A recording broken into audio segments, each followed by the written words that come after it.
ಈಗ 9ನೇ ಕ್ಲಾಸ್ ಒಳಗ volleyball ಪಾಠನ seminar ಮಾಡ್ತಿದ್ದಾರೆ. ಈ ಅಧ್ಯಯನದಲ್ಲಿ ಕೆಳಗಿನ ಅಂಶಗಳು ತಿಳಿಯುತ್ತೇವೆ. ವಾಲಿಬಾಲ್ ಆಟದ ಕೆಲವು ತಂತ್ರಗಳು, ವಾಲಿಬಾಲ್ ಆಟಗಾರರಲ್ಲಿ ಇರಬೇಕಾದ ಲಕ್ಷಣಗಳು, ವಾಲಿಬಾಲ್ ಪಂದ್ಯಾವಳಿಗಳು, ಬಹುಮಾನಗಳು ಮತ್ತು ಪ್ರಶಸ್ತಿಗಳು. ವಾಲಿಬಾಲ್ ಆಟವು ಕ್ರೀಡಾ ಕ್ಷೇತ್ರದಲ್ಲಿ ಸರಳವಾದ ಮತ್ತು ಕ್ರಿಯಾಶೀಲವಾದ ಆಟವಾಗಿದ್ದು ನಮ್ಮಲ್ಲಿ ವಿಶೇಷವಾದ ಸ್ಥಾನ ಪಡೆದಿದೆ. ಈ ಆಟವು ತನ್ನದೇ ಆದ ವೈಶಿಷ್ಟ್ಯತೆಯನ್ನು ಹೊಂದಿರುತ್ತದೆ. ಈಗಾಗಲೇ ನಾವು ವಾಲಿಬಾಲ್ಗೆ ಸಂಬಂಧಿಸಿದ ಹಲವು ಅಂಶಗಳನ್ನು ಕಲಿತಿದ್ದೇವೆ. ಈ ಪಾಠದಲ್ಲಿ ಇನ್ನೂ ಹೆಚ್ಚಿನ ಅಂಶಗಳನ್ನು ಕಲಿಯೋಣ. ವಾಲಿಬಾಲ್ ಆಟದ ಕೆಲವು ತಂತ್ರಗಳು. ಈ ಆಟದಲ್ಲಿ ತಂಡವು ಗೆಲುವನ್ನು ಸಾಧಿಸಲು ಎದುರಾಳಿ ತಂಡದ ಮೇಲೆ ಹಿಡಿತ ಸಾಧಿಸಲು ಈ ಕೆಳಗಿನ ಸಾಮಾನ್ಯ ತಂತ್ರಗಳನ್ನು ಸಂದರ್ಭಾನುಸಾರ ಬಳಸಬಹುದಾಗಿದೆ. ಒಂದನೇದು ವಾಲಿಬಾಲ್ ಆಟದ ಕೆಲವು ತಂತ್ರಗಳೊಳಗ ಒಂದನೇದು ಸರ್ವಿಸ್. ಸರ್ವಿಸ್ ಮಾಡುವಾಗ ಸರ್ವಿಸ್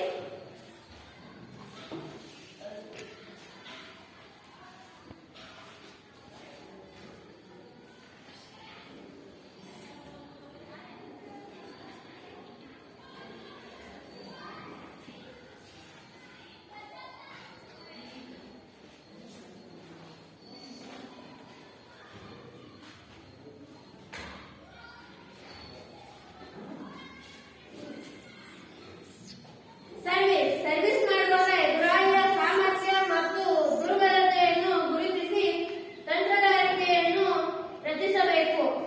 ಸರ್ವಿಸ್ ಅನ್ನು ರಭಸವಾಗಿ ದುರ್ಬಲ ರಕ್ಷಣಾ ಸಾಮರ್ಥ್ಯ ಹೊಂದಿದ ಪ್ರಥಮ ಪಾಸ್ ಸರಿಯಾಗಿ ನೀಡಲು ಅಸಮರ್ಥನಾದ ಪಾಸರ್ನ ಸ್ಥಳ ಬದಲಾವಣೆಯನ್ನು ಗುರುತಿಸಿ ನೆಟ್ಟಿನ ಮೇಲ್ಭಾಗಕ್ಕೆ ತಗುಲದೆ ಎದುರಾಳಿಯ ಅಂಕಣದಲ್ಲಿ ಬೀಳುವಂತೆ ಮಾಡಬೇಕು. ಎದುರಾಳಿಯ ಆಟಗಾರರನ್ನು ಇಲ್ಲದ ಖಾಲಿ ಸ್ಥಳವನ್ನು ಗುರುತಿಸಿ ಸರ್ವಿಸ್ ಮಾಡಬೇಕು. ಮೇಲಿನ ನರದಂತೆ ಯಾವುದಾದರೂ ಒಂದು ನೈಪುಣ್ಯತೆಯನ್ನು ಸಮಯಕ್ಕನುಸಾರ ಬಳಸಿಕೊಳ್ಳಬೇಕು. ಎರಡನೇದು ಬಾಲನ್ನು ಸೆಟ್ ಮಾಡುವುದು.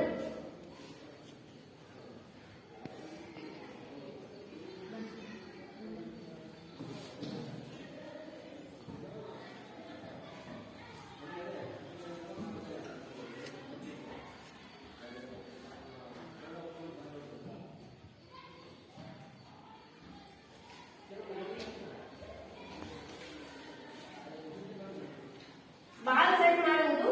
ಅದರೊಳಗೆ ಒಂದೇ ಪಾಯಿಂಟ್, ಪಾಸ್ ಎತ್ತುವ ಪೂರ್ವದಲ್ಲಿ ಮುಂದಿನ ವಲಯದಲ್ಲಿರುವ ಹೊಡೆತಗಾರರ ಸ್ಥಿತಿ ಸಾಮರ್ಥ್ಯ, ಎದುರಾಳಿಯ ತಂಡದ ಬ್ಲಾಕರ್ಗಳ ಸ್ಥಿತಿ ಸಾಮರ್ಥ್ಯ ಮತ್ತು ಬ್ಲಾಕರ್ ರಹಿತ ವಲಯವನ್ನು ಗುರುತಿಸಿ ಮುಂದೆ ಹಿಂದೆ ಮೀಡಿಯಂ ಎತ್ತರ ಶಾರ್ಟ್ ಅಥವಾ ವೇವ್ ಪಾಸ್ಗಳನ್ನು ನೀಡಬೇಕು.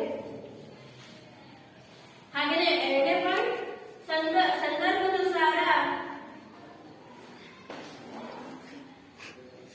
ಸಂದರ್ಭಾನುಸಾರ ಪಾಸ್ನ ಗತಿಯ ಹೆಚ್ಚು ಕಡಿಮೆ ಮಾಡುತ್ತಾ ಎದುರಾಳಿ ಅಂಕಣದಲ್ಲಿ ಖಾಲಿ ಸ್ಥಳವಿದ್ದರೆ ನಿಖರತೆಯಿಂದ ಚೆಂಡನ್ನು ಆ ಸ್ಥಳಕ್ಕೆ ಹಾಕಬೇಕು.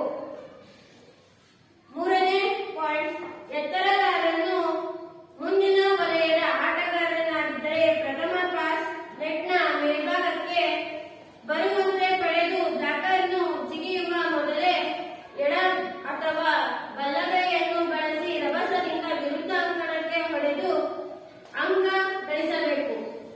ನಾಲ್ಕನೇ ಪಾಯಿಂಟ್, ಮುಂದಿನ ವಲಯದ ಆಟಗಾರರನ್ನು ಅಂಕ ಗಳಿಸಲು ವಿಫಲನಾದರೆ ಹಿಂದಿನ ವಲಯದ ಉತ್ತಮ ಹೊಡೆತಗಾರನಿಗೆ ಪಾಸ್ ನೀಡಬೇಕು. ಧನ್ಯವಾದಗಳು. ನನ್ನ ಹೆಸರು ಕೃಷ್ಣ. 1 2 3 ಸ್ಟಾರ್ಟ್. ನನ್ನ ಹೆಸರು ಕೃಷ್ಣ. ನನ್ನ ಹೆಸರು ಕೃಷ್ಣ ಎಂ. ಶ್ರೀ ಸರ್ವೋದಯ ಪ್ರೌಢಶಾಲೆ ಎಣ್ಣಿಕೊಪ್ಪ ಹೊನ್ನವಳ್ಳಿ. 9ನೇ ತರಗತಿ ವಿದ್ಯಾರ್ಥಿ. ಖೋಖೋ ಅಂಕಣ